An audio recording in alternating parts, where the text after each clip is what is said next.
बहनों और भाइयों, राम राम।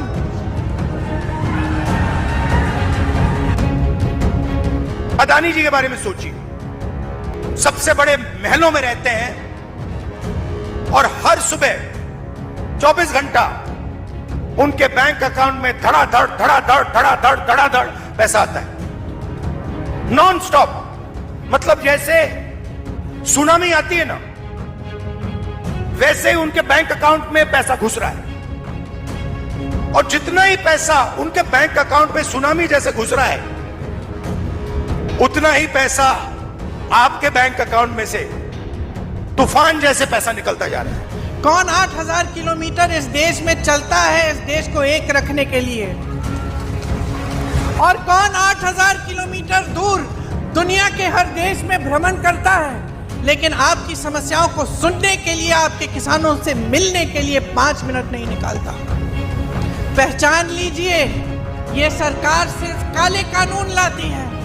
यहीं पिपली में लाठी किस पे चलाई इन्होंने? देशद्रोही किसको कहा? आतंकवादी किसको कहा? हमारे देश के किसानों को, आपको। जो नेता आपके सामने आए, सर झुका के आए, घमंड करके ना आए, 56 इंच की छाती वाली बातें ना करे, ये बात करे कि तुम ही मेरे भगवान हो, कि ये पब्लिक है जिसने मुझे बनाया है, और क्योंकि इस पब्लिक ने बनाया है इसलिए मेरा दायित्व है, मेरी जिम्मेदारी है कि मैं इस पब्लिक, यहाँ के किसानों को, यहाँ के मजदूरों को, यहाँ की महिलाओं को, यहाँ के नौजवानों को आगे बढ़ाऊं, उनका विकास कराऊं। साथियों नमस्कार, मैं हूं राजेश शर्मा और आप भारत चक्र न्यूज देख रहे हैं। राहुल गांधी ने अकेले दम पर इस चुनाव का रुख बदल दिया है। राहुल ने फिर से भूपेंद्र सिंह हुड्डा और कुमारी शैलजा का हाथ मिलवाकर जीत के मुकाम की तरफ मोड़ देने का काम किया है। परेशान भाजपा अब मोदी को हरियाणा में अपने प्रभाव वाले क्षेत्रों में फिर से उतारने जा रही है, लेकिन राहुल ने अपनी पूरी ताकत शुरू से नहीं लगाई, बल्कि जब आधा चुनाव प्रचार हो गया तो वो अपनी रणनीति के जरिए मैदान में आए। उससे पहले इस बात की खूब चर्चा रही कि राहुल आखिर हरियाणा में क्यों नहीं आ रहे हैं। राहुल गांधी का अंबाला में रोड शो हो चुका है और जब उनकी कुरुक्षेत्र और यमुनानगर जिलों में यह यात्रा चुनावी सभाओं के साथ आगे बढ़ रही है तो लोग पुलों और घरों की छतों पर खड़े होकर दूर से राहुल गांधी के नारे लगा रहे थे। उनके साथ उनकी बहन और कांग्रेस महासचिव प्रियंका गांधी ने भी हरियाणा की जनता के महंगाई, बेरोजगारी, पहलवानों के साथ हुए दुर्व्यवहार पर मोदी सरकार को ललकारा है, जो अंबाला से उनके साथ ही चल रही हैं। अंबाला में राहुल प्रियंका ने जो भाषण दिए वो सोशल मीडिया पर अब वायरल हो चुके हैं। हरियाणा के राजनीतिक विश्लेषकों ने राहुल गांधी की पिछली 2 रैलियों और सोमवार से शुरू हुई विजय संकल्प यात्रा के बाद इस चुनाव को 2 तरफा यानी भाजपा कांग्रेस के बीच सीधा मुकाबला घोषित कर दिया है।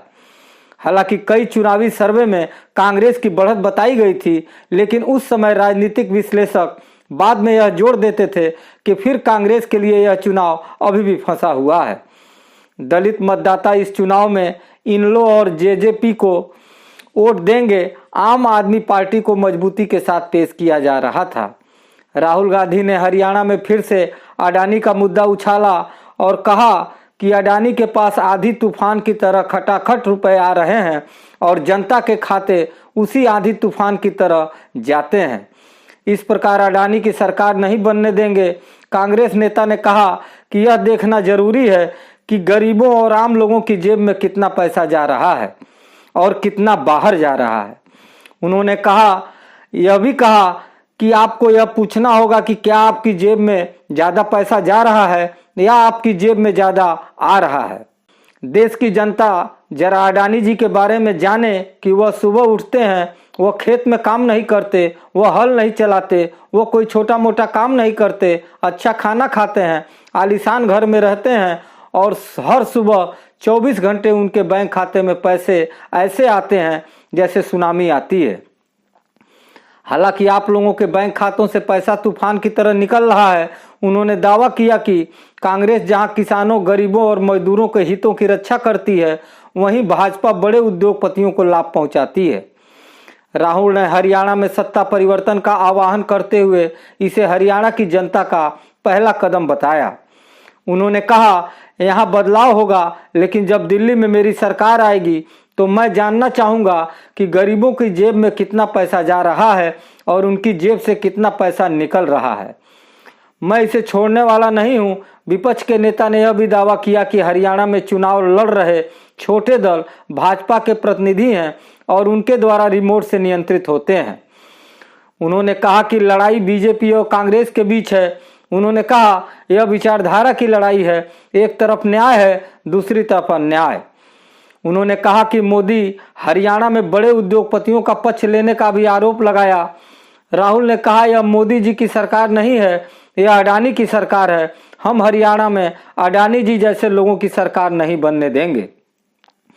हम हरियाणा में किसानों और गरीबों की सरकार चाहते हैं। प्रियंका गांधी वाड्रा ने भी भाजपा सरकार को उखाड़ फेंकने का आह्वान किया और सवाल किया कि राज्य को भाजपा प्रशासन से क्या मिला। उन्होंने बीजेपी पर महिलाओं, खिलाड़ियों और सैनिकों का अपमान करने का भी आरोप लगाया। उन्होंने कहा पिछले 10 वर्षों में किसानों ने देश के साथ जो कुछ भी किया उसके बावजूद उन्हें पीटा गया और उन पर लाठियां बरसाई गई।